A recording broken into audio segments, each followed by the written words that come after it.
All right, welcome back inside the Robert J. Collins Arena. Tim Catalfamo alongside Brian Goudsward. We're getting ready to call a doubleheader match tonight between the Brookdale men's and women's basketball teams. The women will take the court first as they will be taking on the Middlesex County Colts. And Brian, we were talking to both of the coaches beforehand. Middlesex comes in here winning 5 straight games while Brookdale dropped the last game. So is there any particular thing that you're looking for tonight? I know last game was very sloppy for the women. What do they have to do tonight against a very tough Middlesex team? Well, you mentioned this game's going to be a big test for the Jersey Blues. They didn't get off to a good start in their last game, saw a lot of turnovers early on. They weren't getting in a good rhythm offensively, only scored 9 points through their first quarter. I'm looking for them to come out here and put out a much better start, and against a big-time opponent, that's going to be something that's very key. We'll have to keep an eye on it. Let's now go down to the court for the action.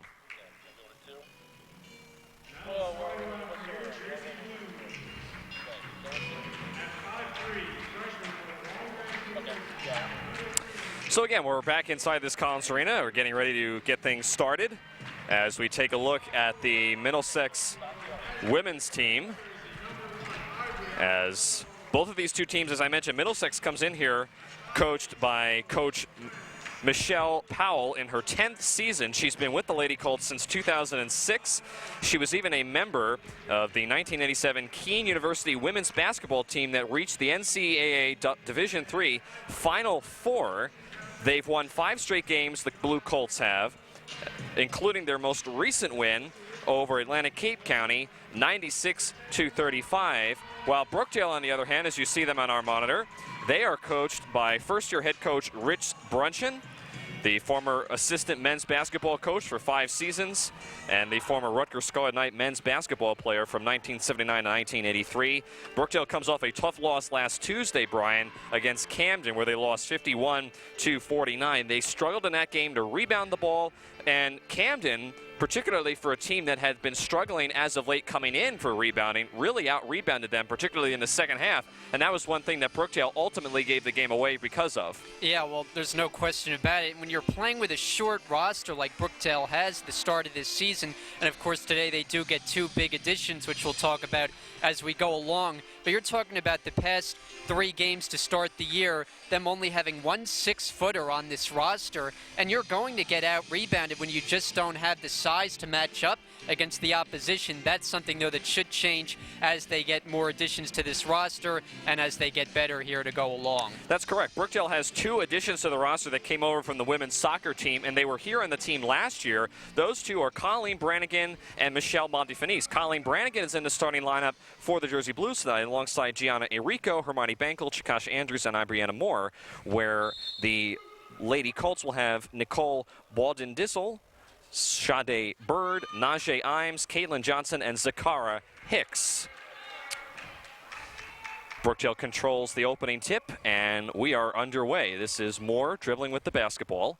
She hands off to one of the 2 additions to the women's team, Colleen Brannigan. This is Enrico inside, and Enrico is able to convert. No, they're going to call an offensive foul now on Gianna Enrico to start off this game. And I cannot believe that call, Tim. I thought that should have been, if anything, an and-one opportunity for Enrico going hard to the rim. She looked rather surprised at the call, as I'm sure everyone watching the game did.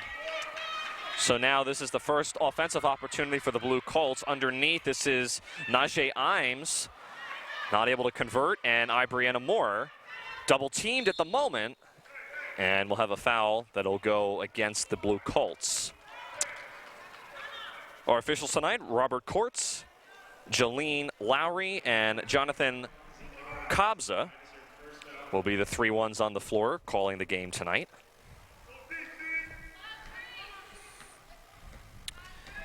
And for Brookdale, again, coming off of a tough loss last Tuesday to Camden, where they lost by 3 in that game and really struggled offensively. This is Chikasha Andrews taking a 3 from behind the perimeter. And the rebound pulled down by number 25, Zakara Hicks. Hicks, coast to coast, lays it up and in. Count the basket and the foul. As Hicks now will go to the free throw line. We'll have to see who the foul is officially going to be charged to. As Hicks is one of those players who you're definitely going to have to keep an eye on tonight. She's very, very stout and a threat on the offensive side of the floor. And Big time, coming off a Garden State Athletic Conference Player of the Week honors. You know, players averaging 24.5 points per game, so she has to be the #1 priority at Brookdale defensively. This is Jakasha Andrews hoisting up another three. That's back iron, no good. A long rebound pulled down by Brittany Moore, who chucks up a three of her own. That one's no good. Hermione Bankel goes through the legs of Colleen Brannigan. The foul, by the way, on the other end of the floor where you saw Hicks at the free throw line, that was officially charged to Gianna Enrico. That is Enrico's second foul so far in this game. This is Najee Imes in the corner, and Imes, it's a 2.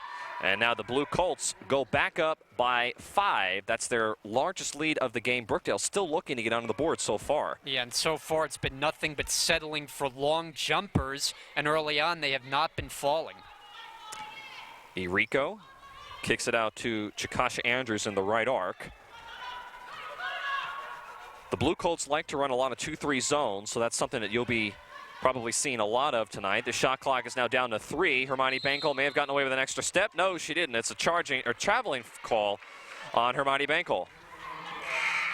And this game is starting to look like what we saw a week ago against the Camden Cougars, where early on the offense just wasn't working. Turnovers, missed shots, an inability to get into the paint, create easy shot opportunities, and as a result, a 5-0 deficit very early. So this is Hicks again. And now over to Imes inside, who forced up a layup, may have gotten popped in the mouth as she's holding her mouth coming down the floor. This is Hermione Bankel underneath the basket, lays it in. And Brookdale gets on the board for the first time this evening. And Bankel, the beneficiary that time of a great pass from Colleen Brannigan for her first assist of the new season. This is Sade Bird. Bird no good on that attempt. Rebound put back up by Bawden Distill. And Bawden Distill couldn't finish underneath the basket. Another opportunity now for Brookdale here on offense. Andrews, another three. This time she knocks it down. She went cold from behind the three-point line to start this game. Is now 1 out of 3, but now it's tied up at 5. And a much better offensive possession. What you liked about that is seeing the ball move along the perimeter and finding Andrews for the 3. Hicks on the other end of the floor rattles home a 3. And the Blue Colts go back up 8-5.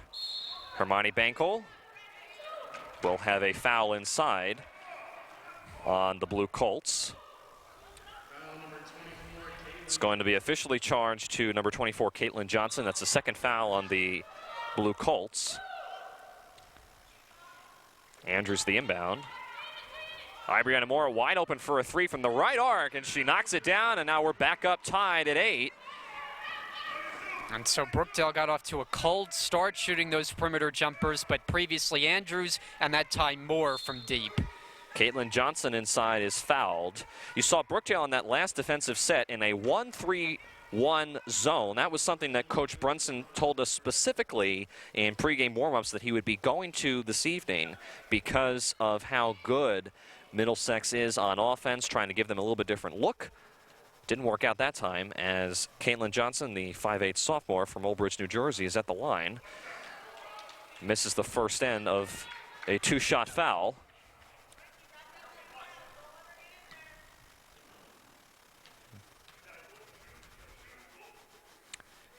And Johnson's second attempt is up and rolls off the rim.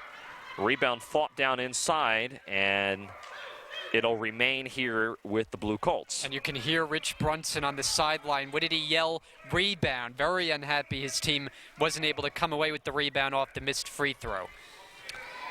So now Middlesex with a fresh 30. This is Johnson back to Hicks at the top of the arc. And Hicks took too many steps and turns the ball over. And this is a Middlesex team which does a pretty good job protecting the basketball in that they don't have a very high turnover number, and that's something that good teams do. They're good offensively, and they don't allow opportunities on the other end from turning the ball over. Talia Terrell has checked into the game. Ball intercepted there. And Middlesex going to try to make the most of this opportunity. This is Hicks again with the basketball at the foul line. Now over to Bird, floater, a little too strong. Bawden Distill gets the rebound, and Bawden Distill puts it up and in. And early on, the lack of size is showing itself for Brookdale as they're allowing Middlesex to get second, third chance opportunities, and that does not spell good things.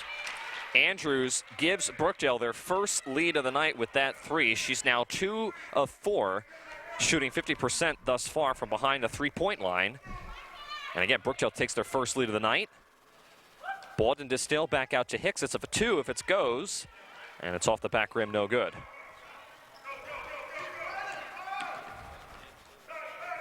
Brianna Moore guarded by Hicks. Andrews had the ball stolen away by Hicks. Now up ahead to Imes, spins her way into the paint, and Imes traveled with the basketball.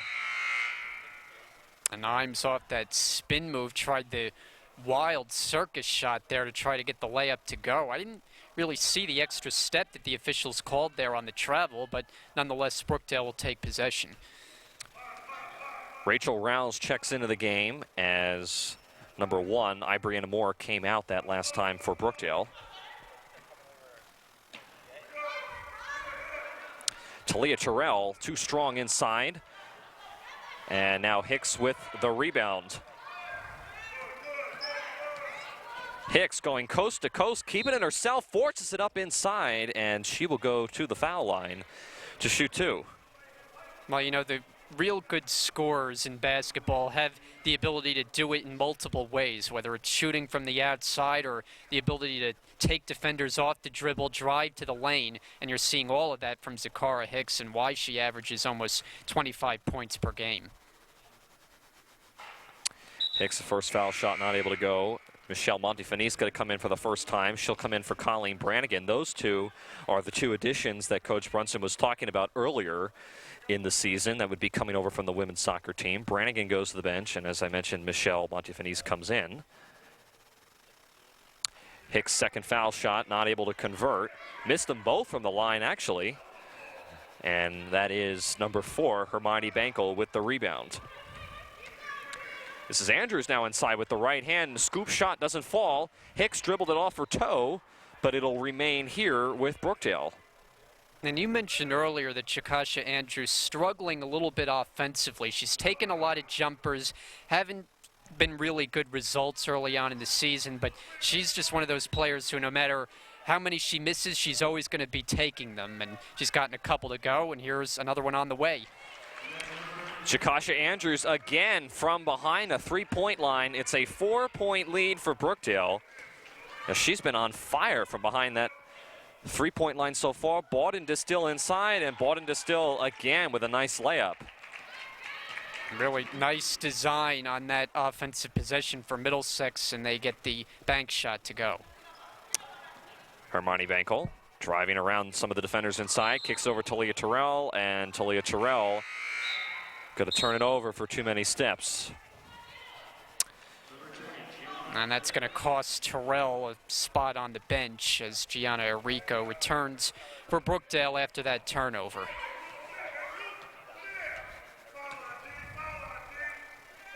Hicks runs right into Michelle Montefinis, and now we're going to get a foul on, I think, Hicks, actually, as the 2 of them came together in the left arc. And how about that defensive play from Montefinis? Just ripped the ball out of the hands of the offensive player and gets Brookdale possession right here. So again, Michelle Montefinis on the floor. That foul again was on Zakara Hicks, excuse me. That's her second foul. Andrews in the paint, pulls up and knocks it down. Chakasha Andrews has had a very nice game so far, and Coach Powell, sensing a little bit of a momentum shift towards the Brookdale Jersey Blues, is going to call a timeout. 16-12 is the score. 3:25 remaining here in the first quarter. And Brian, you know, so far we've had a really interesting game so far.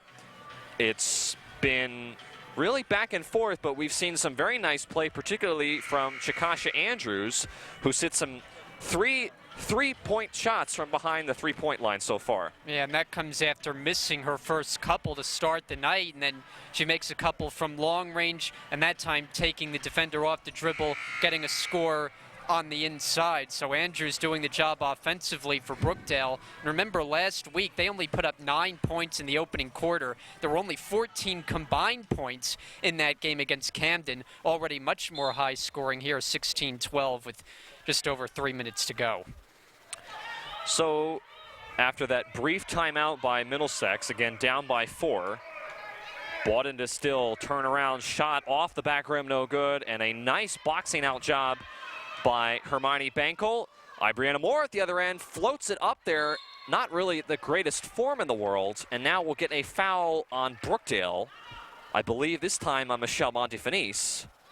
That's Brookdale's 5th team foul in this first quarter. And Brookdale just unable to convert on that 2-on-1 fast break. I think Brianna Moore could have taken it closer to the rim if she wanted, put up that layup a little too far away from the basket and doesn't make it. And I was about to mention it, but the officials caught themselves. Brookdale has 5 team fouls, so originally that possession should have sent Bawden Distill to the free throw line before Middlesex inbounded the ball. Now the officials have corrected that, and now Bawden Distill is at the free throw line. But I was going to mention that, and they were able to correct that. Bawden Distill hits the first one. Again, the 5'10" freshman.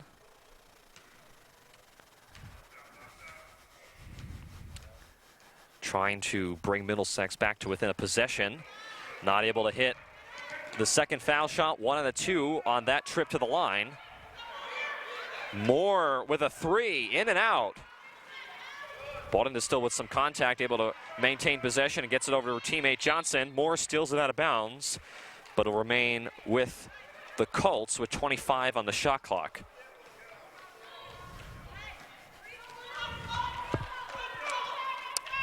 Sade Bird, again, now Brookdale has switched to a 2-3 zone. Stolen away there by Michelle Montefinis. Took it out of Maria Wise's hands, back and forth. Michelle Montefinis blew the layup. Bawden Distill with the rebound. Moore picks the pocket of Bawden Distill. It'll remain here with the Colts. But a nice job of recovery for Moore. And the pace really picking up those last couple of possessions, end-to-end action, and good recovery there by Moore on the strip from behind to force Middlesex to inbound. Rachel Rouse goes to the bench. Colleen Brannigan comes back in. This is Imes, now over to Johnson. A feed inside to Bawden Distill is broken up. And just like that, Brookdale turns the ball over with another traveling call. And the officials are very fond of the traveling calls early in this game. There have been at least a few on both sides. Johnson inbounding. Bawden Distill flips it over to her. And again, it'll be a fresh 30 now as the shot clock resets. After the inbounds pass, Bird for a 3. She hits it at the top of the key. Just too much space Brookdale gave on that 3. Montefinis, who's already come away with a couple of steals, but late on the contest, and as a result, the 3 goes in. Brannigan's 3 is off the mark. Was thrown away there by Johnson on the side of the Colts. And now Colleen Brannigan, one of the sophomore leaders on this team, dribbling the ball. Bankel may have gotten away with an extra step, and she lays it in anyway. And Brookdale retakes the lead, 18-16, under 2 minutes to play here in the first quarter.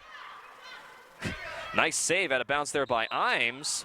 Bawden Distill falls down and travels with the basketball, and she knew it. Well, you're right. I thought they were going to call a travel on the other end on Hermione Bankel. She looked like she got away with a couple extra steps. Nonetheless, it was a pretty nifty move by Bankel to get to the rim and make that layup. Michelle Montefinis will check out of the game. Chikasha Andrews will come back in. And so far for Brookdale, they're hanging around with a Middlesex team that comes in averaging 77 points a game. They blew out Atlantic Gate County a few days ago. Middlesex did, 96-35. Brookdale hanging with them so far. Irico inside, lays it in. And Brookdale now jumps up to a 4-point lead. A nice job that time as she faked the outside shot, got to the rim, and got the easier shot to go. Irico picks up the loose ball. Now we'll get a foul in the backcourt on number 23, Najee Imes, who was all over Chikasha Andrews as she was trying to bring up the ball. Gianna Irico will come out, and number 13, Cheyenne Lyons, will come in. And now, hold up. We got, it looks like a piece of gum on the floor. I think one of the officials is trying to get off of the court as he scoots it away. Must have come out of somebody's mouth. There it is. Oh, it's a big piece right there. Looks wow. like mint. Yeah. Spearmint. Holy cow. Someone must have lost a wad full of gum. Andrews stops. The ball was touched. That's why she didn't call it with a foul. Brannigan with a 3. It's a 23-16 lead for Brookdale. Brannigan left wide open that time, and one of the big scores from a year ago. Brookdale happy to have her back in the lineup, contributing offensively. Imes goes baseline, in and out, Bawden Distill, back up and in. She's had a very nice night so far. Underneath the basket, that's, on my count, 6 points for Bawden Distill so far. Probably leading the way for Middlesex in this opening quarter, one that's produced a lot of offense. Shot clock is turned off, under 7 seconds to play. Chikasha Andrews hoists up a 3, too strong, and that will do it for the first quarter. So at the end of 10 minutes of play, it is the Jersey Blues, surprisingly, in a very tough matchup with a 5-point lead, 23-18, over a very tough Middlesex team. We'll take a commercial break and come back to the Collins Arena after this. With both my sons entering college, I knew financial aid was going to help. I never thought I would qualify too. I enrolled in Brookdale's culinary program and discovered a world of talent I never knew I had. After graduation, I landed an externship with David Burke's Fromagerie, and they hired me a month later. My name is Debbie Doran, and I came to Brookdale to learn a new skill. I never imagined it would take me this far. Back here inside the Collins Arena, as we're getting ready to start the second quarter, Tim Califamo alongside Brian Goudsward. Brookdale holding on to a 5-point lead, 23-18.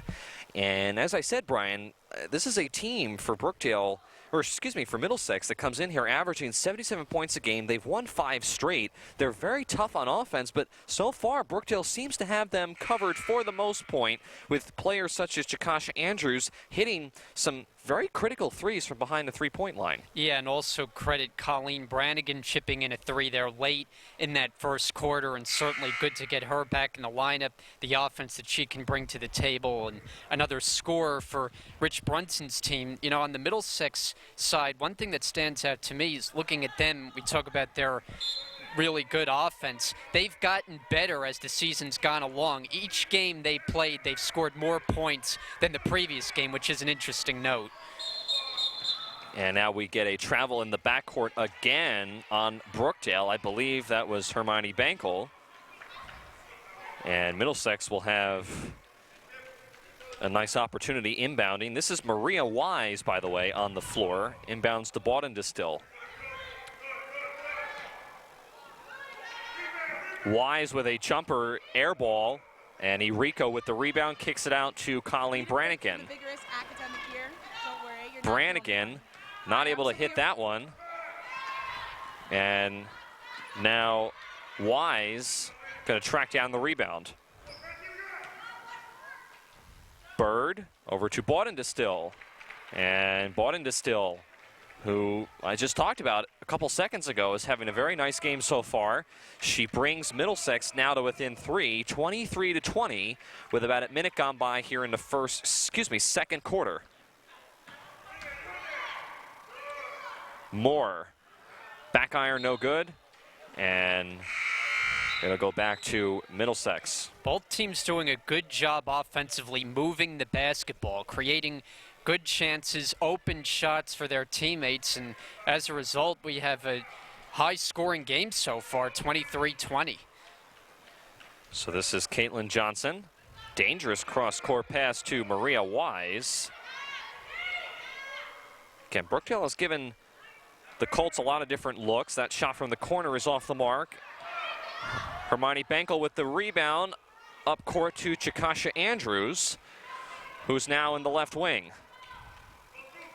Irico lost it, got it back, traveled. That's about the 6th traveling call on my count that Brookdale has had so far in this game. Very sloppy with the amount of steps that they're taking on the floor. And Middlesex has been called for a handful of them as well. Yes. We've seen a lot of traveling early on. Brookdale trying to trap there. Johnson finds Imes inside, blew the layup, although she gets her own rebound. Shot clock did not reset because the ball didn't hit the rim. And it doesn't matter. That weak side rebound pulled down by Brannigan. Johnson saves it out of bounds. Ball still loose. Brianna Moore finds Hermione Bankel underneath the basket, takes her time and lays it in. Well, wild sequence that time. You thought Middlesex was going to come away with it. It was a great save on that far side, but then Brookdale able to take possession, and a really nice find from Moore to Bankel for the bucket. Boughton Distill driving inside. Not sure if that was a pass or attempt on the basket. Now Chikasha Andrews the other way. Kicks it out to Brannigan, lines up for a 3. Irico steps in there for the rebound and puts it in. And Irico really does a good job crashing the offensive glass, and that time right there to collect the missed shot, go up strong for the deuce. So our score clock in the right-hand corner of our screen is not currently working. Brookdale has a 7-point lead, 27-20, with about 3 minutes gone by here in the second quarter. And Johnson will inbound as we have a whole host of players coming in and coming out for Brookdale. Chikasha Andrews, Brianna Moore, and Hermione Bankel go to the bench. Rachel Rouse, Cheyenne Lyons, and Talia Terrell on the floor for the Jersey Blues. And that was Bird inside, not able to even hit the rim on that floater in the paint. Yeah, I think a little indecisiveness on the part of Bird that time, caught between whether she wanted to shoot it or pass it off to a teammate underneath, but it turns into a turnover for Middlesex, and now Brookdale looking to execute on the other end. Almost stolen away there by Bird. Rachel Rouse almost got called with a backcourt violation. Irico forces it up and in, and the basket. Wow. Forceful job by Irico, excuse me. And she'll earn an opportunity now at the line to try to complete the old-fashioned three-point play and trying to give Brookdale a double-digit lead, and she does. Bounces off the rim and in. 30-20, 6:37 left here in the second quarter.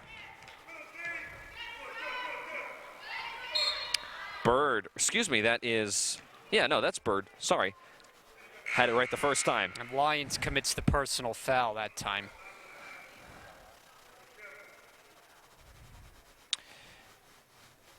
Number 11, Maria Wise, comes out of the game for the Blue Colts, and Zakiya Hicks, who has been on the bench for the last few minutes with 2 fouls, is now back in.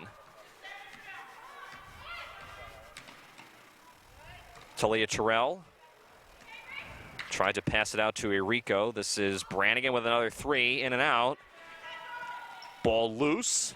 Bird and Talia Terrell both fighting for it. Hicks comes in and steals it away for the Blue Colts. Hicks runs right over Cheyenne Lyons, and Lyons is going to be called with a foul, as that was a lot of contact inside, and it'll send Hicks to the foul line. And you talked about Hicks being on the bench a moment ago with the 2 personal fouls, and as a result, the Middlesex offense really kind of cooled off as Brookdale's been able to open up this lead now to double figures. But now with Hicks back on the floor, got to watch out for Middlesex to cut back into this deficit. 5:59 left here in the second quarter, 30-20. Brookdale is in the lead over Middlesex. And Hicks, an 87% free throw shooter, but missed on that first one. Yeah, Hicks has had some trouble from the line. We've seen her miss a couple of valuable shots from the free throw line. In fact, the Middlesex County Colts have had some struggles from the free throw line so far this evening.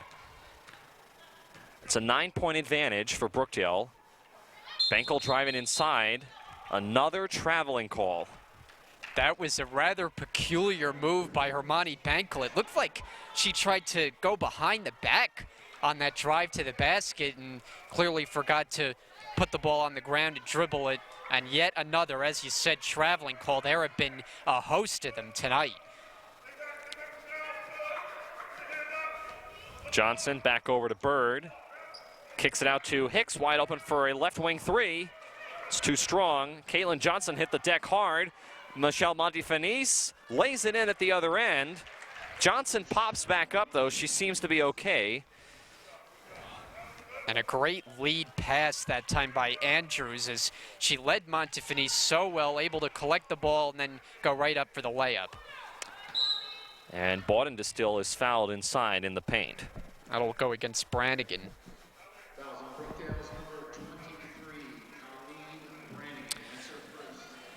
So that's the first foul on Colleen Brannigan, the third foul of the Jersey Blues here in the second quarter.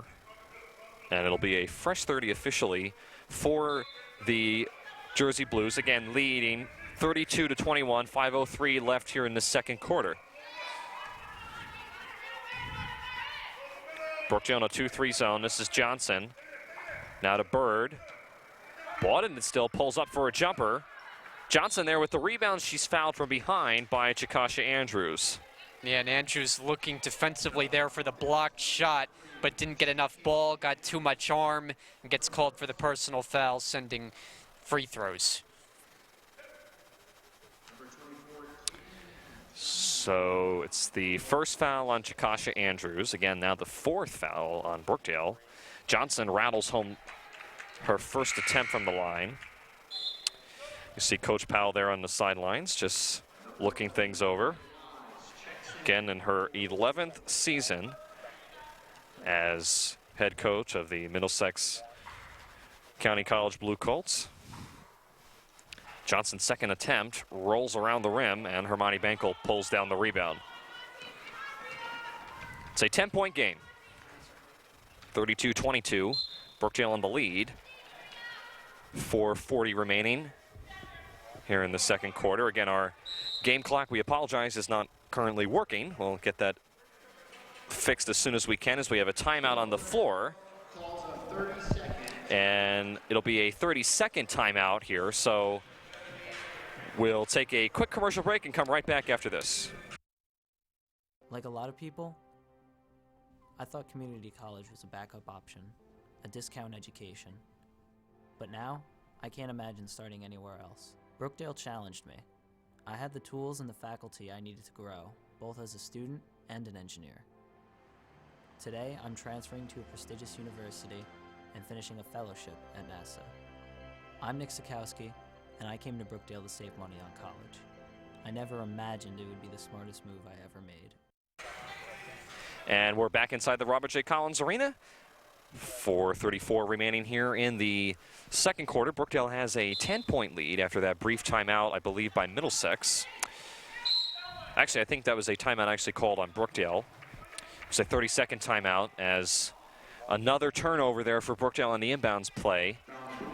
And the Blue Colts now have another opportunity to try to cut this lead down. Brookdale so far in the second quarter has been able to hold, for the most part, a double-digit lead.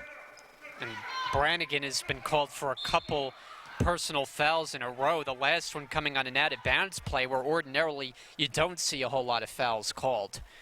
Yeah, that was the second foul on Brannigan, and because it's the fifth team foul now, it will send Nicole Baudendestill to the foul line. That's 4 syllables if you're counting. Yes, Baudendestill. I'm pretty sure I'm pronouncing it the right way. I asked her pregame, and with the music and everything else that was going on, I'm pretty sure it's Baudendestill. Again, 5'10" freshman. Not quite able to convert on the second one, and goes empty from the foul line that time. Andrews, nice move, drives inside and is going to now go to the free throw line for her opportunity And for Andrews, two-shot foul. Andrews faked out Bird badly that time. Bird was expecting the long jumper to come from Andrews from the perimeter. Instead, blows right by her and now gets to shoot 2. Foul is officially going to be charged to number 10, Brittany Sielski, who checks back out of the game, just as I say that, with 1 foul. And in for her, I believe, is Najee Imes. Andrews not able to hit the second foul shot. Hermione Bankel, though, is there with the rebound. And now Hermione Bankel will go to the foul line. We'll see who the foul is officially going to be charged on. It's going to be called on number 13, Nicole Bawden-Distill, her second foul. And Hermione Bankel knocks down the first end of a 2-shot foul. Gianna Irico and Ibriana Moore, you see, getting ready to check in. Michelle Montefinis and Rachel Rouse coming out.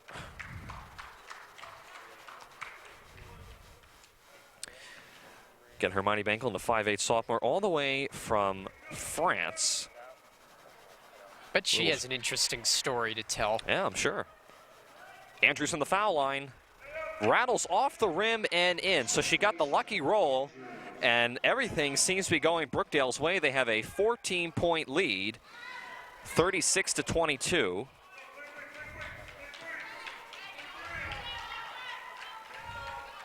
This is Maria Wise, back over to Bird. Bird tried to get it over to Bawden-Distill, taken away by Andrews. Andrews goes around a screen, pulls up at the foul line short. Moore there with the weak side rebound and a fresh 30. Moore now will drive a 3, and she connects from the right arc.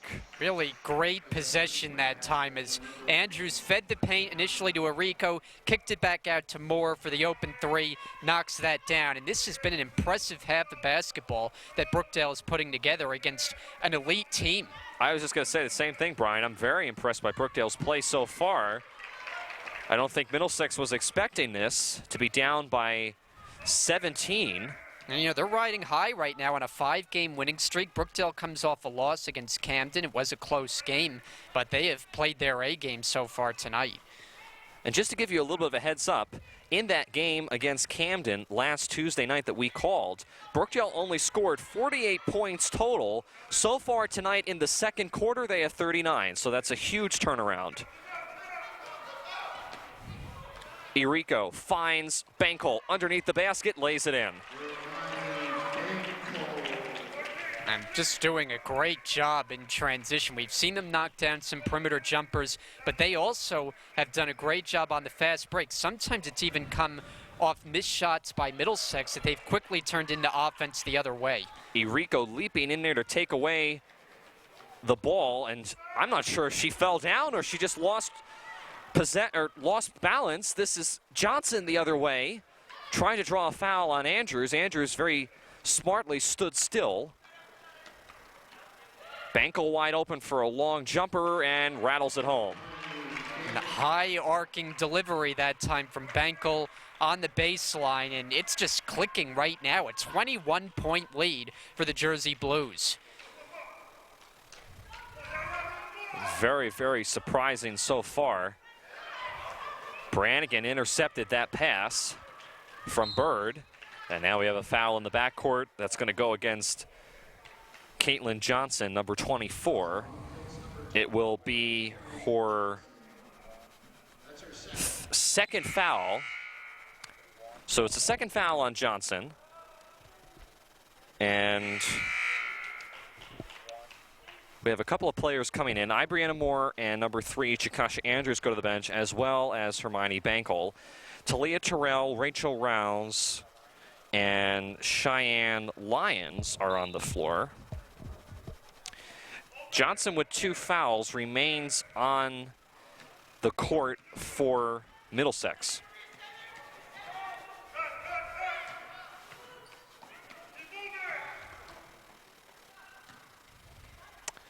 Irico at the foul line, kicks it out to Lyons, who's a little short, and a nice rebound made there by Johnson. Johnson now going to keep it herself, goes coast to coast, a little too strong with the layup. Rachel Rouse, among others, is there underneath the basket, and we'll get a tie-up, and possession arrow will go to Brookdale. And one of the things that coaches preach is on fast break opportunities, the number one thing you have to do is stop the ball. Brookdale didn't really do a great job of it on that possession, but forced the miss and now get it back.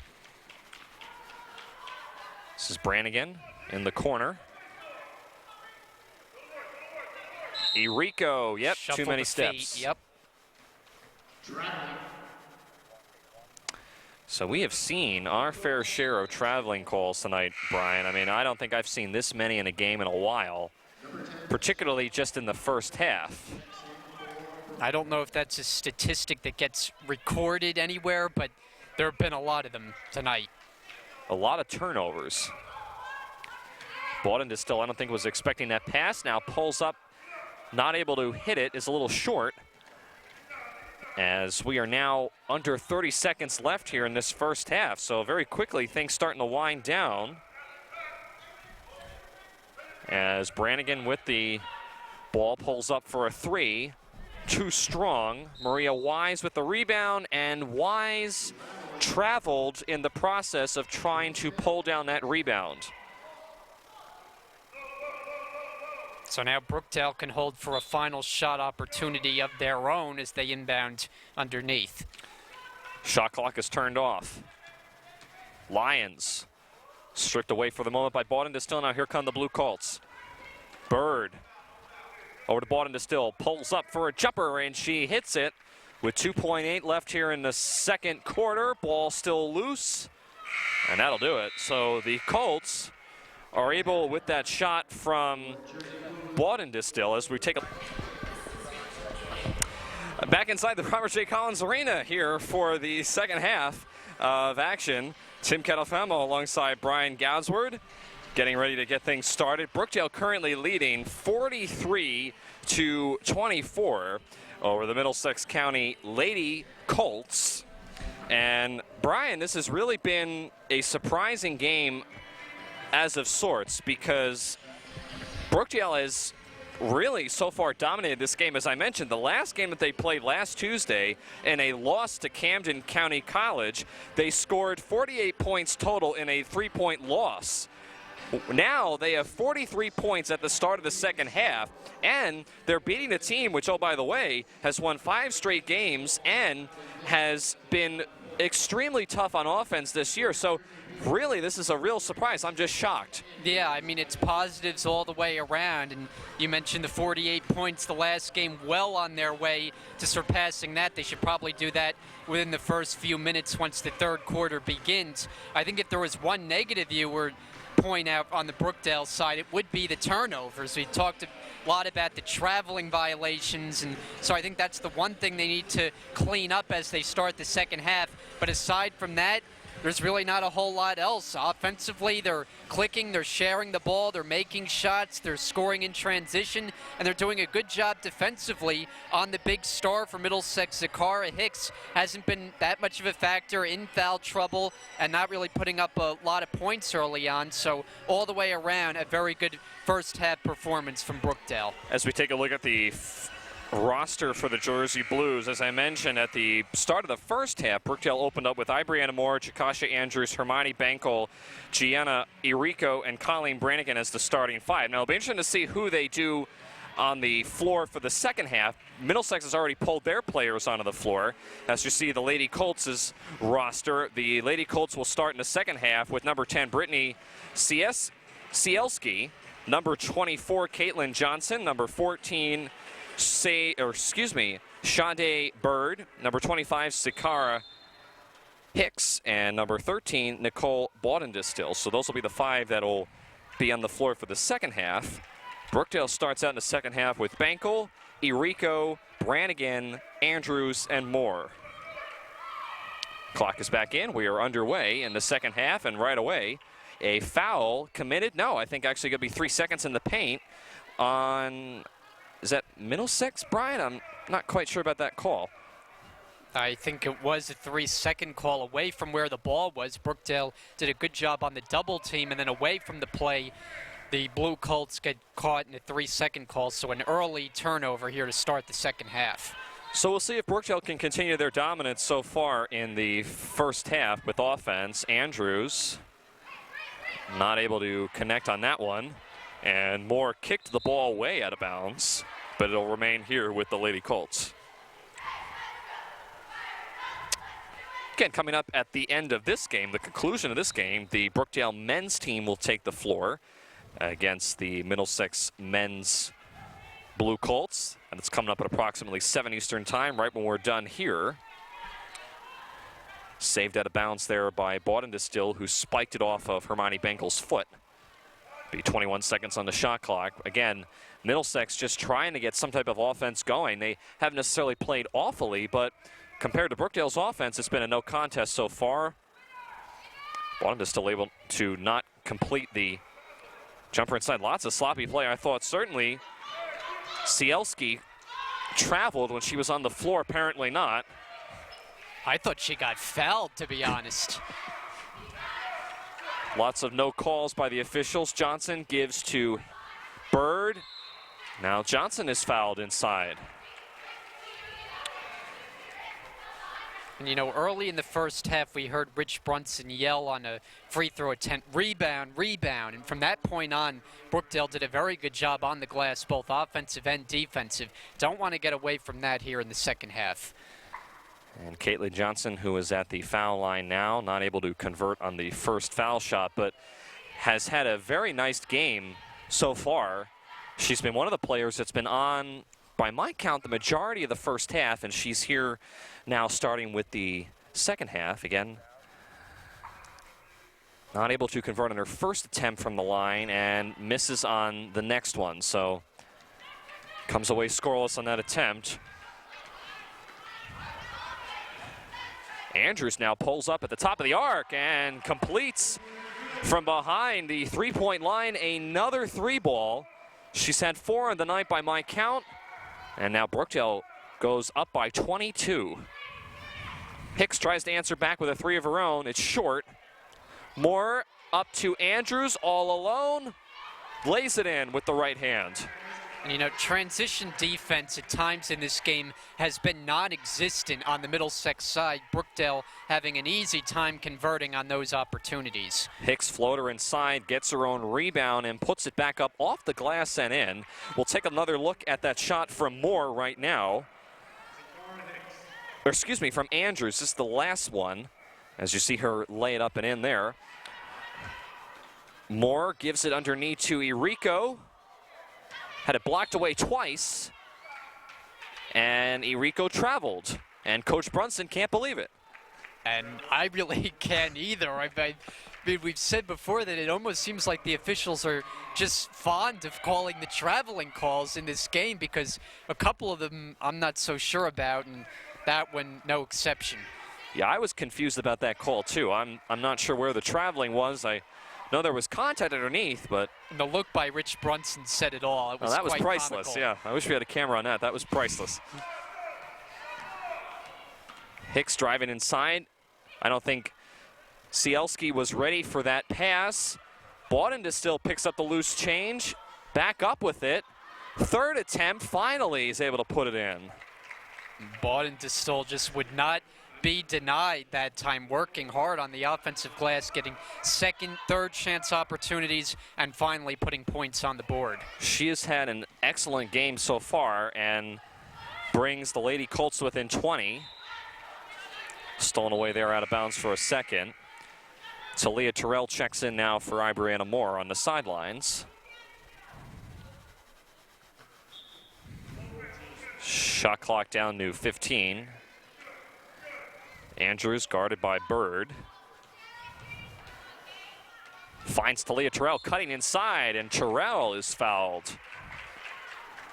And Andrews likes that little jump step move. When she's not shooting from the three-point line, she drives to the rim, and a lot of times goes with that jump step in the paint, that time finding Terrell underneath, and now free throws.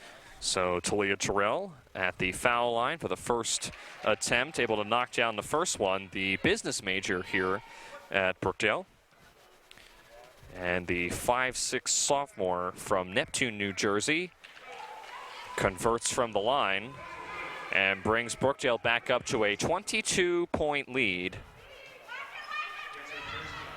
Tipped partially there, ball still loose.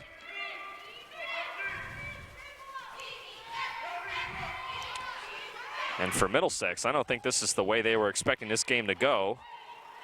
Bawden to still inside underneath the basket, and we'll have a foul committed there in the paint on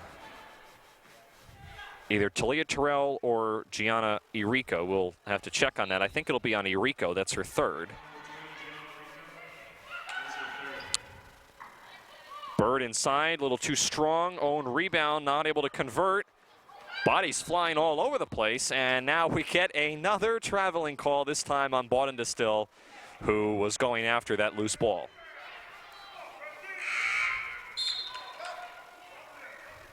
Let's take a look at this replay here, Brian, from the last play. Watch this. Bawden Distill down on the floor, trying to go for that ball.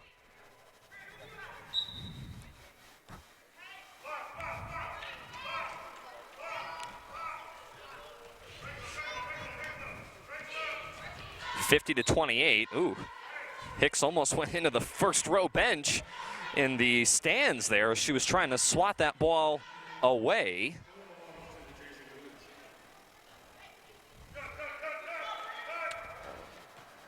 And if Brookdale can pick up this win, as Andrews is short there from the foul line, and we'll get a foul here on Brookdale. But if Brookdale can continue this and be able to get a win here, I know we still have a long way to go, but so far Brookdale's pretty much in control. If they can knock off Middlesex, this is a huge conference win for them and could pay dividends hugely for the rest of the season, knowing that they beat arguably the best team right now in the Region 19 conference, according to the stat book. Nice putback there by Bawden Distill. It's a 20-point game, 50-30. Jersey Blues still in command. Well, it's early in the season, but for Middlesex, they're on top of the Region 19 so far. Record of 5-1, had come in with 5 straight wins. And you're right, to get this win early in the season, even though it's early, it gives you confidence for what you can do going forward. Again, that's given if things remain as they are, as you see Chakasha Andrews and Rich Brunson just exchanging a quick word as Andrews goes to the garbage can actually to throw something out, and she'll go to the bench. Rachel Rouse checks in for her.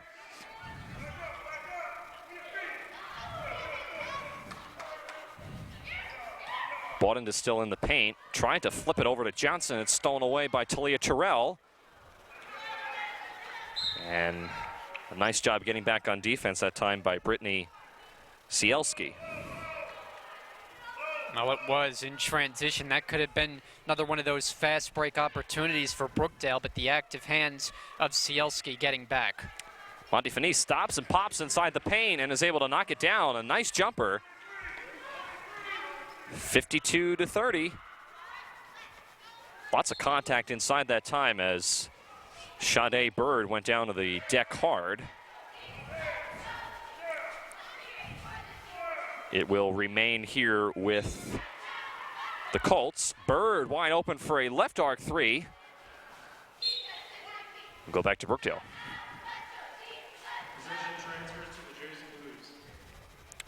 And you see Hicks there, who has been, as Brian mentioned, the Garden State Athletic Conference Player of the Week. Not having the night that I think she was expecting to have, that we were expecting her to have, and certainly not the night that Middlesex was expecting. Down here by 22. Brannigan short on the 2. Did not hit the rim. And now Bird flips it over to Johnson in transition, lays it in. A nice job by Bird. Looked like she was going to take it coast to coast, but at the last second, the little flip pass to Johnson as Middlesex tries to get something going here with this big Brookdale lead. And I think Rachel Rouse, did she lose it out of bounds, or was there a maybe? I think there was a foul. I thought the official was pointing to Rouse to say that she had lost it out of bounds, but maybe it was tipped. Either way, it'll stay here with Brookdale. Not quite sure about that. I don't think they called a foul on that last play. We did get a substitution here for the Blue Colts. Maria Wise has entered the game. The official, I thought, was pointing as if Rachel Rouse had lost it out of bounds on the baseline, but apparently it was tipped out of bounds by one of the Middlesex players. Let's take a look at this replay here, Brian. Try to clear this up. Watch Rouse here. And the whistle's way before then, so I guess I'm not quite sure what that whistle was for, because I could have... Okay, well, let's see. Maybe does Johnson touch... Okay, yes, she does touch it there. But the ball didn't go out of bounds, so that's why I'm not understanding that call. Hicks short on the runner inside, and Maria Wise had the ball taken out of her hands as she was on her way to the basket. Looks like Middlesex is going to try to pressure Brookdale into a mistake here with appears to be a full court press. Bankel to Andrews. Double teamed. And Andrews wisely spikes it off of, I believe that was Johnson's left shoe, out of bounds. Middlesex still playing hard. You mentioned the full court press. They trapped Andrews in the corner that time and forced the pass to go out of bounds, as Brookdale will retain it. Again, the men's team coming up shortly after this. I see Coach Chizak actually on the training table behind the scores bench, talking with Sean Noel. He's getting ready to call a game coming up in a little bit. Approximately 7 Eastern time, the men will take to the floor as soon as we're done there. There's Coach Chizak and Sean Noel, as we have a tie-up in the backcourt. And the ball will remain with Brookdale. But yeah, there's Coach Chizak. Again, he's getting ready to play an equally tough game against the Middlesex men's team. One of the players that was injured last week, Kyle Bradshaw, you see him talking it over with him on the sidelines. Doesn't appear Kyle will be in tonight, one of the freshmen. Coach Brunson sitting down on the sidelines.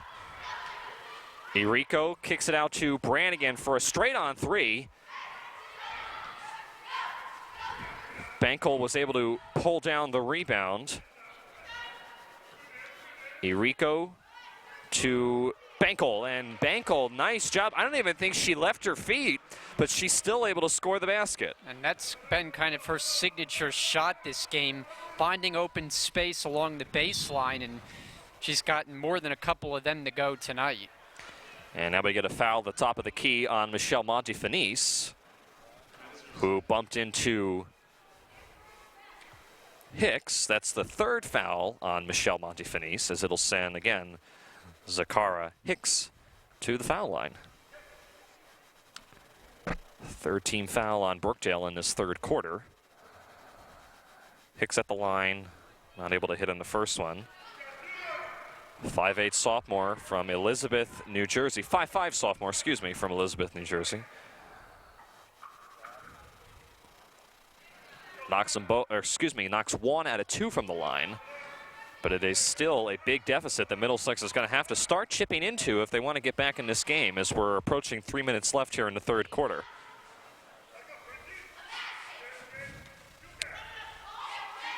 Bankel had the ball stolen away from behind her by Hicks. Irico gets it back, and a traveling call on Irico as she slid into Johnson on the baseline. Of all the traveling calls that have been called on Brookdale tonight, I think they've gotten Irico for more than just about anyone else tonight.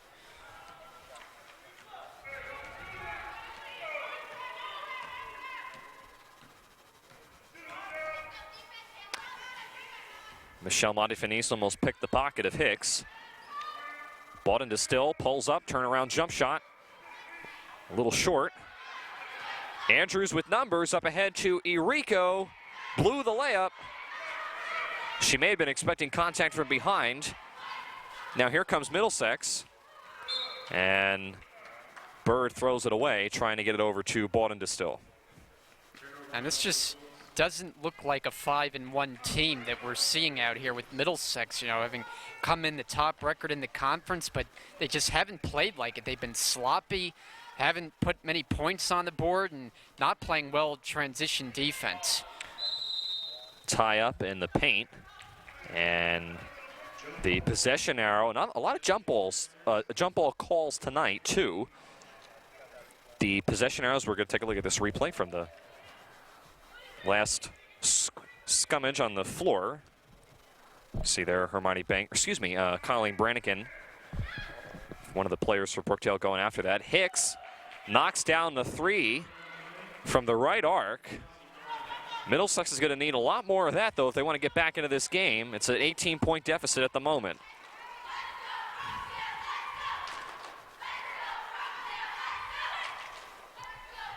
Montefinis pulls up. It's an air ball and a rebound, Johnson.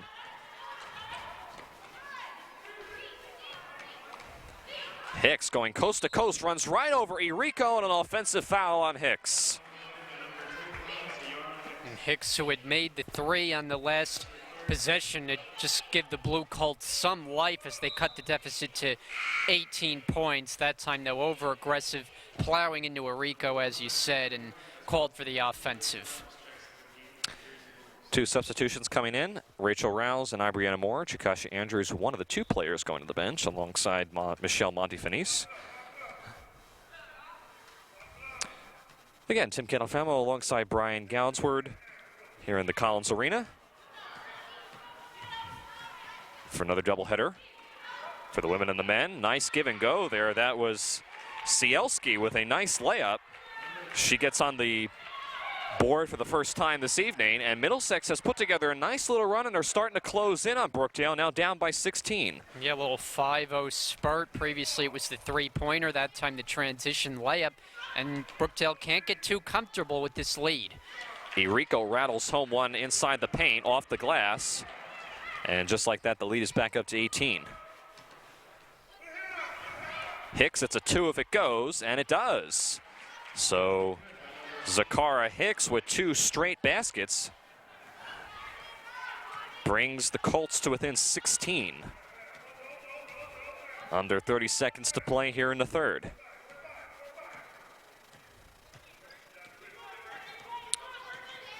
Brannigan, it's a three. Middlesex can hold for this final shot if they choose to. Hicks blocked away by Irico. 10 seconds left here in the third quarter. Bankel, nice job by Caitlin Johnson, who was able to time it perfectly to block that shot away.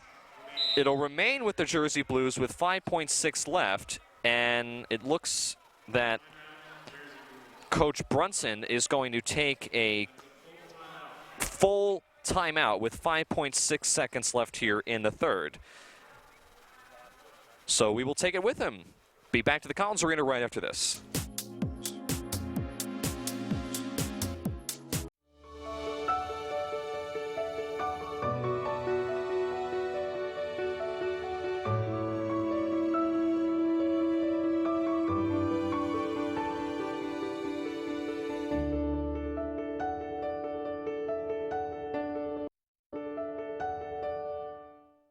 I went to college right after high school, but it didn't work out.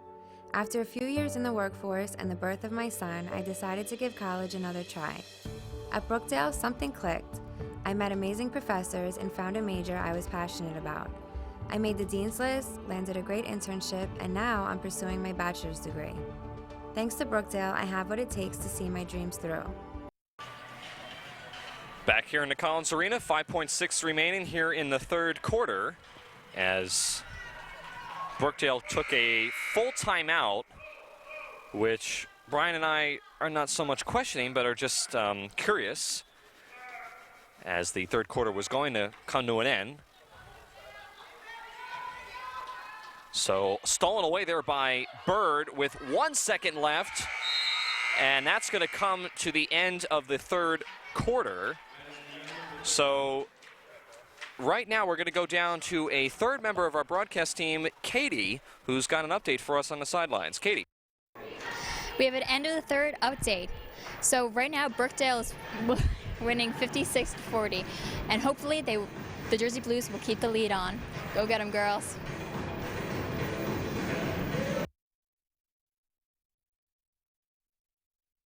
I'm Tara Boyce, and I came to Brookdale to give college another try. I never imagined I would find my passion.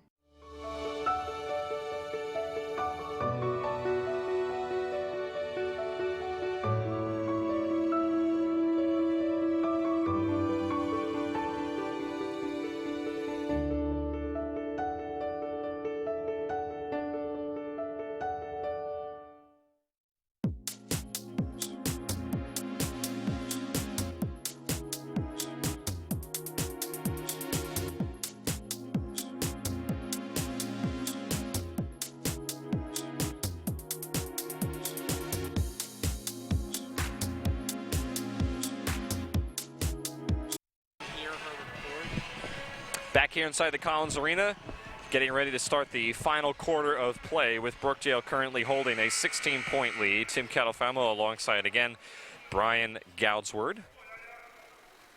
Brookdale will start this fourth quarter with Montefinis, Andrews, Moore, Irico, and Bankel on the floor, while Middlesex will have Bird, Hicks, Imes, Bawden Distill, and Cielski.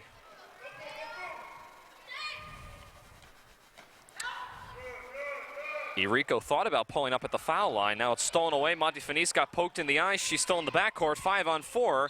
Hicks to the hole. Count the basket and the foul. Meanwhile, you see Montefinis there. I don't know if she lost the contact or she just got poked in the eye. But she was there standing back in the backcourt. Appears to be okay. Meanwhile, Hicks at the foul line. And if she can complete this three-point play, it will bring Middlesex to within 13. The closest they have been in almost 12 minutes of play to the lead, and they cannot. So it remains a 14-point deficit. Moore, uncharacteristic miss. It's an air ball. Cielski blocked away from Moore from behind. And it looked like there was some contact, no foul call though, and a great job by Moore getting back defensively for that blocked shot, denying the easy basket. As Montefinis is now on the sideline. And I think Coach Powell agrees with you, Brian, looking for where the foul was on that last call. Because I agree with you, it was a nice block by Moore, but I thought there was some contact that went along with that. Hicks, a top of the arc three, too strong. Rebound ripped down by Bird. Now she tries her hand at a three, and she hits it. Well, Middlesex feeling some new life here in this fourth quarter. They really are. I mean, they're finding their rhythm now, and suddenly it's a little bit dicey, down to just an 11-point lead for the Jersey Blues. We have a ball game. Andrews in and out on that three from the top of the arc. Tries it again. Doesn't convert. Boy, Andrews she doesn't care where she is. The ball's in her hands and she's open. She's going to take the three every time. Hicks spinning her way inside. This time is fouled by Moore. And I'll be curious to see what number this is on Moore. It's going to actually only be her first, but the second team foul for the Blues here in the fourth quarter. And I don't think it's any coincidence here that Middlesex has gotten going, led by their star player, Zakara Hicks, who was quiet in the first half, not so here in the second half. She's knocking down shots, getting to the free throw line, and bringing her team back into this game. So again, a couple of substitutions taking play, you see there on your monitor. Meanwhile, Hicks at the foul line, who you said, Brian, earlier in the game, was characteristically a very good free throw shooter, struggling tonight. It's a 10-point lead for Brookdale. Full court press for Middlesex, and that was just a miscommunication there between Rouse and Andrews, and a costly turnover now as Middlesex starting to feel themselves an opportunity to try to get back in this game, and they're knocking at the door. And it's since they've gone to this adjustment here defensively with the full court press, it's getting Brookdale a little out of sorts here. They're turning the ball over more frequently, and they got to be careful. Bird connects on that three. She was following her shot because I don't believe she felt that that ball was going to go in, but it does, and now it's a 7-point lead again. Just a few moments ago, it literally seems just like that. Brookdale had a largest lead of 24. And another turnover. Yeah, I was just going to say the same thing, but that's just what we're seeing now with Brookdale, getting sloppy. And but as you said, it was just a 20-point lead. It seems like a couple minutes ago, Middlesex has gone on this run, and it hasn't taken a lot of time. Bird inside the basket and the foul. And now when you get on this kind of a run, you see there the Middlesex bench. They're now starting to feel good about themselves. They are right back in this game. And it looks like now it's going to go down to the wire. Rich Brunson's got to get the message across to his team, who's struggling mightily right now. So we'll have a timeout on the floor. 7:48 remaining. Brookdale only leading by 5. Back after this. My daughter was born premature, and the hospital's respiratory therapist saved her life. When the economy crashed, we moved back to New Jersey for my husband's career, but nobody was hiring drama teachers. So I joined the respiratory therapy program at Brookdale. It's a great field with job security, and you can be there for people who really need you. My name is Joriel Miller, and I came to Brookdale to change my career.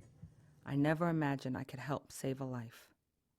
I'm more than just a college student. I'm a marathon runner, a volunteer, and a philanthropist. I'm an employee. I'm a future master's degree holder. I believe the path to a better world is paved with a million small steps. Thanks to Brookdale, I'm already halfway there. My name is Killian Moorman, and I came to Brookdale to explore my passions. And we're back inside the Robert J. Collins Arena. 7:48 remaining. Tim Kettlefamo alongside Brian Goudsward. At the line is number 14, Sade Bird. Connects and completes the three-point play. It is a 4-point game. You heard Brian and I mention it a few moments ago. Brookdale at one point had a 24-point lead in this game. And now it is just down to literally a couple of buckets.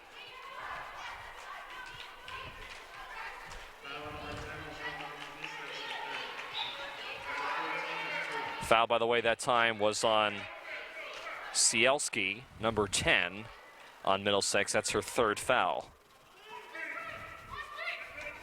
Andrews didn't choose to go after that ball as it was last touched by Middlesex. You see Coach Powell there. She's got to be feeling pretty good about how her team has come back, but for a while there was obviously not happy with the way the team was playing, but now they're back in this game. And right now, Brian, just looking at these two teams, it appears, as you see the shot go up by Andrews, that Middlesex right now has the confidence playing on the floor, and Brookdale seems a little bit disorganized on both sides. There's no doubt they haven't scored in quite a few minutes. Need to change that. Air ball there by Brannigan is not going to change that. Coach Chizak grabs the rebound, who's right on the edge. He went back in the locker room. Now he's back here, checking out the game. So officially credit Coach Chizak with his first rebound. There he is. Bawden Distill gets her own rebound, travels. And Bawden Distill has just had a tough night. She's had some very nice baskets underneath, but Middlesex as a team, and Brookdale is not immune from this either. A lot of traveling calls on either side of the floor. Bawden Distill was probably the leading scorer for Middlesex in the first half, but has gone quiet. And you mentioned the turnover on the last possession. Hermione Bangle in the reverse layup. That's the first points for Brookdale in several minutes. It's back up to a 6-point lead. Hicks loses it. Bangle all alone, lays it in. 4 straight now points for Bangle. And the lead's back up to 8, just like that. And Chakasha Andrews was the star for Brookdale in the first half offensively. In the second half, though, it's been Bankel.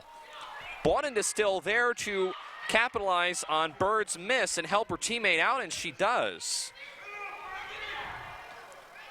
Full court pressure again. Again, Brookdale's got to get this ball up across half court. 2-1. Okay, they just barely made it. Irico jumper, no good. Rebound Imes. Again, that clock goes off of what the shot clock is. And again, you only have 10 seconds to bring the ball across half court. Brookdale was perilously close. Contact in the forecourt. No call. Both bodies are down on the floor. That's Irico and Bird. Brannigan, another 3. Irico saves it out of bounds to Andrews. And Brannigan, I think, a little bit rusty. This being her first game, she does not seem at her sharpest with those 3-point shots. Made one early on, but since just hasn't been able to convert. And Coach Brunson going to take a timeout. 5:19 left here in the fourth. We'll be back for the conclusion after this. Hi, I'm Dan Lees from the Speech Communication Department at Brookdale Community College. I welcome you to come and explore Brookdale and see all that we have to offer. In the Speech Communication Department, we teach courses in public speaking, interpersonal communication, and small group communication. For me, college was a life-changing experience. I never looked at the world the same way after my time in college. And I think Brookdale will offer you that same kind of life-changing experience. Not only will you enjoy yourself at Brookdale and have a good time, but you're going to learn a lot. And you're going to take those skills out into the world and apply them in your work field, whatever it may be. So join us at Brookdale. You might find...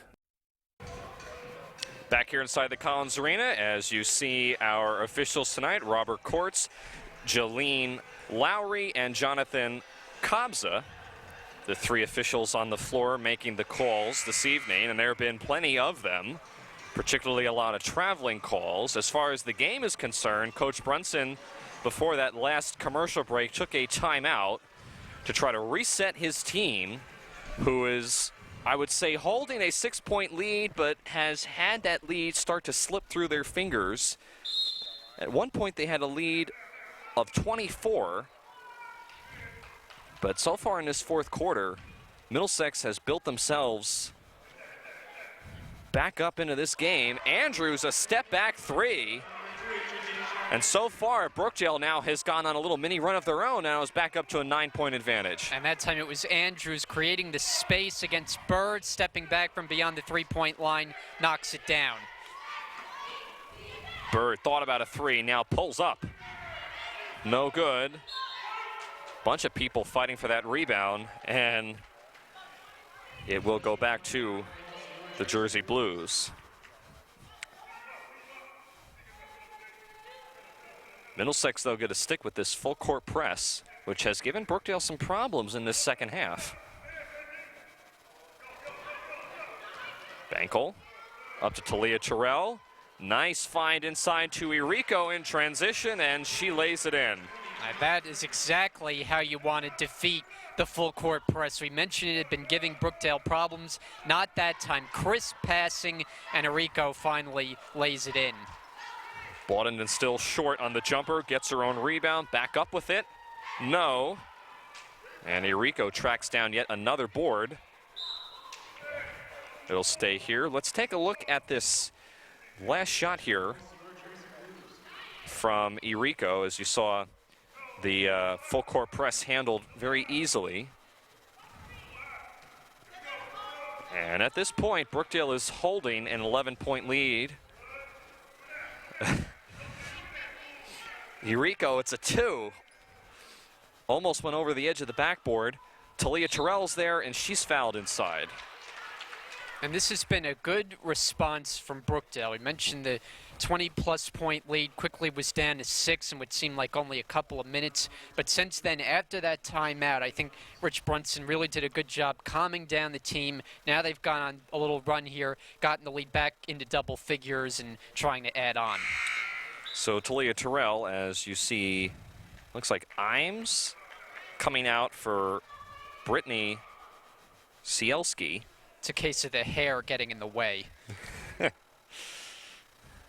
Talia Terrell at the foul line puts Brookdale now back up by 12, under 4 minutes to play. Again, this would be a huge win if Brookdale can hold on. Dribbled out of bounds, last touch by Brookdale. Coach Brunson thought it was off of Bird's foot, but it'll stay with the Colts. Coach Powell there. Hicks. Floater doesn't go. Knocked around inside, and have a tie-up and a hell ball called. Possession now will remain on this side of the floor with the Colts.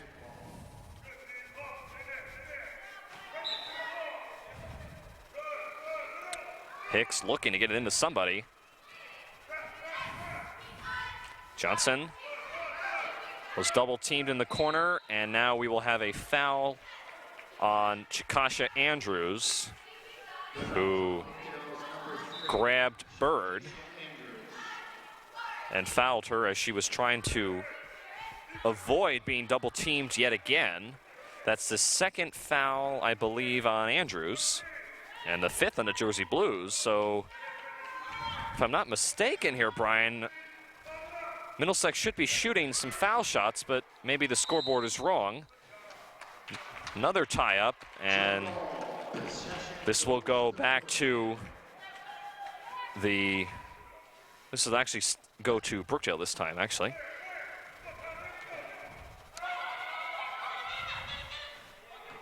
Sloppy play, and turns into a turnover for Brookdale. Possession now for Middlesex, and we have a blocking foul in the paint. Andrews, another one. And now that is 5 fouls, so the scoreboard was wrong, and I apologize. It's the second foul on Andrews, and now it'll send Hicks to the line. As you see, Hicks knocks down the first one. She has struggled from the line.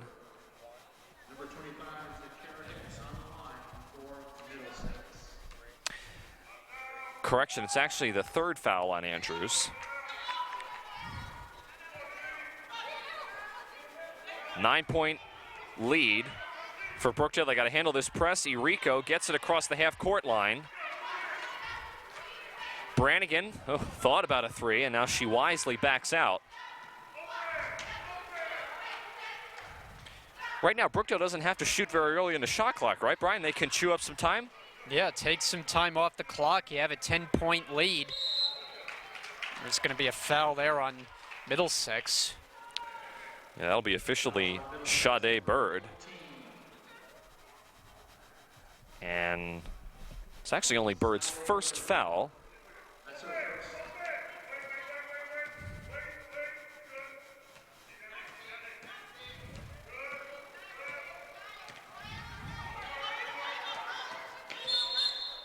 And a double dribble there on Colleen Brannigan. Way too much dribbling that time from Brannigan. Too much dribbling and not enough movement. Eventually, you get a double dribble call and a turnover, and now time to get stops defensively. Bird a three right early in the shot clock. Rebound ripped down by Rico. Brookdale has numbers 1 on 3. Andrews. And Andrews is fouled. I was just going to say on that last possession, Brian, Middlesex, while they have fought back to get back in this game, they're starting to run out of time now. They're going to have to start going quickly on offense if they want to have an opportunity to come away with a win here. And as I've said many times, if Brookdale can hold on, this will be a huge win for them. Talia Terrell not able to handle the inbounds pass, and now I think we have a foul going the other way, as it'll send Middlesex to the foul line. And I think if you're Middlesex right now, just over 2 minutes to go, down by 10 points, you have to put the ball into the hands of your go-to scorer in Zakara Hicks, who's carried them here in the second half. It's a big reason Middlesex was able to get back into this game, and if they have any hope of making another run, it probably starts with her as well. Talia Terrell, you see her, she is fouled out actually with 5 personals. So her night is done a little early than, of course, she would have liked to have it been. Imes at the free throw line makes the first one, and now just like that, a quick timeout called by Coach Powell. We'll take it with him. 2:16 left. Back to the Collins Arena after this. When I was divorced, I needed to rediscover who I was. I had no career or college degree. My divorce attorney was so supportive. Working with her helped me realize I have what it takes for a career in law. I joined the paralegal program at Brookdale, and I got a great base to build a career on. Now I'm working as a paralegal at Ansel, Grimm & Aaron, and I love it. I'm Michelle McCarran, and I went to Brookdale for a new start. I never imagined I would find my calling. Back here in the Collins Arena, Tim Kettlefemo alongside Brian Goudsward. 2:16 remaining in the fourth quarter. Remember, coming up after this game, immediately following, the Brookdale men's team will take on the Middlesex Blue Colts, coming up at approximately 7 Eastern time. Brian and I will have that call coming up for you. Meanwhile, Imes at the foul line, second attempt doesn't go, and Irico grabs the rebound, and another foul in the backcourt. I think that's going to be on Najee Imes. And it's the third foul on Imes. And it'll send Andrews to the foul line.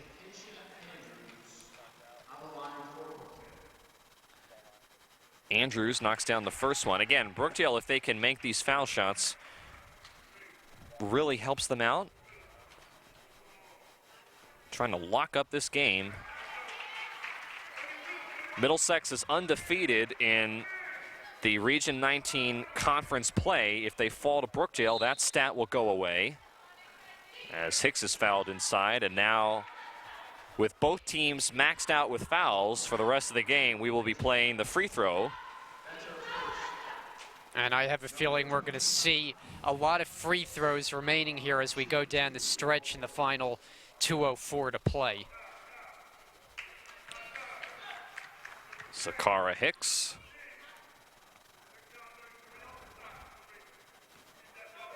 Not quite the game that we were expecting her to have. Again, the Garden State Athletic Conference Player of the Week. Hasn't had a bad game by any means, but overall, Middlesex, I don't think, was quite expecting to have such a challenge from Brookdale. Irico can't handle that pass from Andrews. That would have been a tough one for Irico to come down with, a little high and away from Irico, and so Brookdale turns it over. Under 2 minutes to play. Brookdale in their 1-3-1, or excuse me, looks like a 3-2 defense. Coach Brunson told us before the game they try to give Middlesex a lot of different looks. Andrews does not have the numbers. .90 seconds to play. It doesn't appear that Middlesex is going to foul here, Brian. Is this a good call? I'm kind of surprised they did on the last possession, but allowing time to go off the clock that time, and not what you want to do, especially down by 9. Bird, though, draws the foul way from anywhere near the paint, actually. It would have been a wild shot for Bird, but because she was fouled, she now goes to the charity stripe. And we saw Talia Terrell foul out earlier. Gianna Irico will be joining her on the bench shortly, as she has picked up 5 personal fouls. Let's take a look at this replay here, Brian, real quickly. As see the foul there. Oh, it's actually on Brannigan, actually, not on Irico. So I think that's what the officials are discussing, because clearly that was on Brannigan, not Irico. And if it is on Brannigan, that's Brannigan's 4th foul. So that doesn't foul Irico out of the game. Well, the officials are now changing that. The announcement.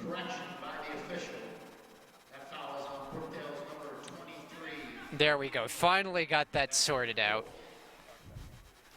Yeah, originally the officials had called it on Irico, but as you saw in our replay there from our crew, it was not even anywhere near Irico. It was on Brannigan.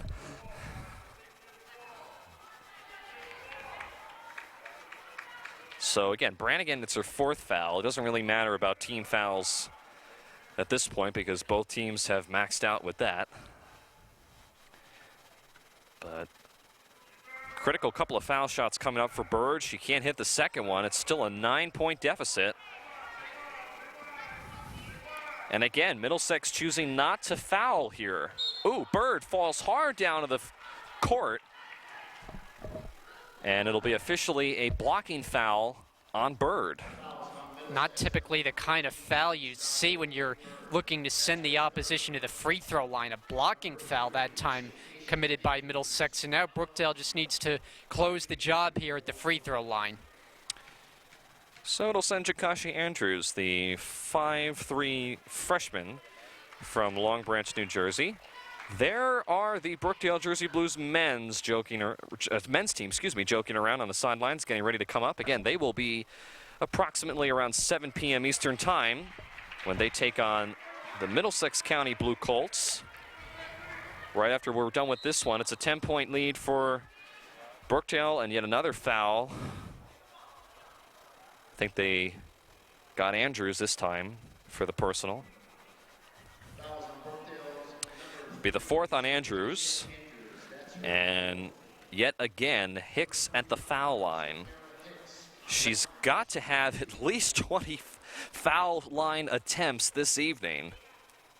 She has been on there a lot tonight, but unfortunately has not been able to make a lot of those opportunities count.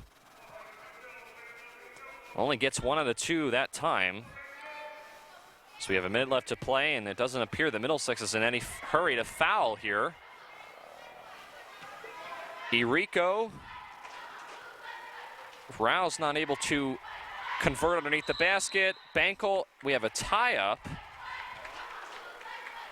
And the ball goes to the Colts since the possession arrow was pointing in their direction.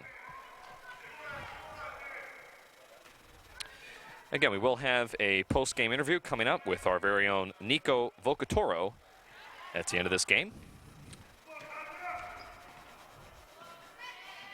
Hicks doing all the work herself. Again fouled. Andrews, if that's on her, she's gone, and I believe it is. So that's 2 players that Brookdale has lost to foul outs, and then you have Brannigan, who's 1 away from fouling out. So with a short roster now, it is larger than it was the last couple of weeks, but that's certainly an issue for Brookdale right now, running out of bodies. Hicks again at the foul line. Rattles home the first one. Michelle Montefinis, by the way, came on the floor for Chikasha Andrews. We saw Montefinis earlier get poked in the right eye. She was on the sidelines with an ice pack to her right eye, and she appears to be well enough to be back in this game. It's only a 7-point advantage. Irico, did she go back court? Yes, she did. And just not much she could do there. She was surrounded by Blue Colts defenders and inadvertently steps on the other side of the floor. Last thing you can do for Brookdale right now is foul. Hold them to a shot attempt from the outside. Middlesex needs a quick basket. Ball still loose. Hicks fouled inside again. Well, Hicks is just making a living at the free throw line. You said it a couple minutes ago, but especially in this fourth quarter, she's just drawing so many fouls. And, you know, this game is not over. It's a 7-point lead. If she makes 2 here, it's just a 2-possession game. It's been kind of a strange last minute in that Middlesex hasn't been fouling, but it's worked out. And again, Brookdale has had a largest lead of 24 in this game at 1 point, which was early on in the third quarter. They led by 21 at halftime. But you said it, Brian. It's a 5-point game right now with 24 seconds to go. And now there's the foul committed by Hicks. I was wondering when that was going to happen, as Middlesex has no choice other than to play the foul game. Shot clock turned off at this point, so Brannigan looking to extend this 5-point lead. There are the Middlesex Blue Colts, the men. On the opposite side, I think that they're actually very interested in this game because it's a lot closer than it was about a half hour ago. And missed free throws, not what you want right now if you're the Jersey Blues. 5'9" sophomore from Aberdeen, New Jersey, Colleen Brannigan. And now the officials are going to, the officials are the whistles. The officials blew the whistle and are going to stop the game here for a second. Something with the score table is the problem. And they're actually going to change who the foul was on. I thought it was very clearly on Hicks. Apparently it was not that clear. It's the 4th on Hicks. Meanwhile, Brannigan at the foul line. Her second attempt is on the way. No good. Irico, though, with the rebound, and she's fouled immediately, I believe, by Bawden Distill. Well, missing on those 2 free throw attempts. Not what you want, but you will take the offensive rebound and a chance to get them right back now with Irico at the line. And now I have a correction to make. It's not on Bawden Distill, it's on Hicks, and now Hicks is gone from the game. She is fouled out. Well, that obviously takes away the Blue Colts' #1 offensive weapon. Irico knocks them both down. It's a 7-point lead. Middlesex has to go quickly here. Bird over to the corner for Imes. A desperate 3. Wise over to Bawden Distill for another 3. She hits it. 7 seconds left. It's a 4-point game. No timeout for Middlesex. They're going to let it play here. Michelle Montefinis inbounds. Ball stolen away by Bird. She throws it away out of bounds. Well, just a desperation attempt there by Middlesex to try to get them an extra possession. Now we'll see if they're even able to get a foul off with 2.4 seconds remaining. Brannigan the inbound. Almost tipped away there, and now Bankel is swarmed underneath her own underneath the Middlesex basket. And I believe all Bankel has to really do is make one of these foul shots that she has to eliminate all potential possibilities for Middlesex to tie this game. Again, what I mean by potential possibilities is Middlesex would have to get a 3 and somehow be fouled in the process of that. The ball would have to go in, and then they have to make the ensuing foul shot. Well, and of course, that goes out the window now with Hermione Bankel making the foul shot. And I mean, that would have been nothing short of a miracle had that happened, but now Brookdale can celebrate a victory. Coach Brunson locks up a win here in the Collins Arena, and it comes with a very impressive defeat of the Middlesex County Blue Colts. They fall to 5-2, and now that's their first conference loss of the year, as it was just a tough night all around for these two teams.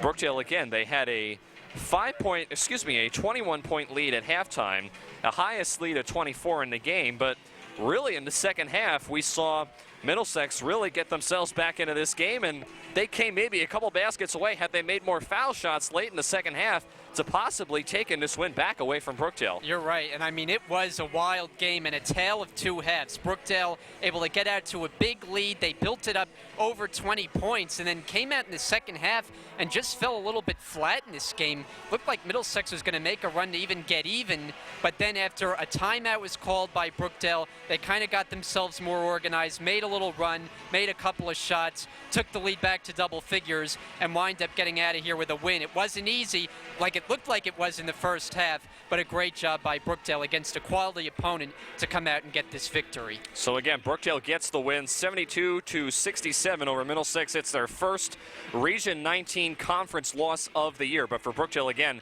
a huge win for Coach Brunson, and I'm sure he's very excited. Now let's go down to our sideline reporter, Nico Vocatoro, who's on the sidelines with a post-game interview. I'm here with freshman point guard Chikesha Andrews. Chikesha, first off, I would like to congratulate you on a great team win. Middlesex closed in on the gap a little bit at the end of the game. What happened there? We passed the ball a little bit, and we got some turnovers, but we got to win at the end of the game. How are you guys able to prevail exactly? I mean, we was up at halftime, but they got the lead. They didn't get the lead, but they got back in the game, and then we just closed it out. Of course. Chicasha, you had 25 points tonight. How were you able to dominate as well as you did? My 3 balls were in. And then we passed the ball, man underneath the basketball. That's it. Everything was working tonight, and Chicasha, thank you for doing this interview. Good luck next week.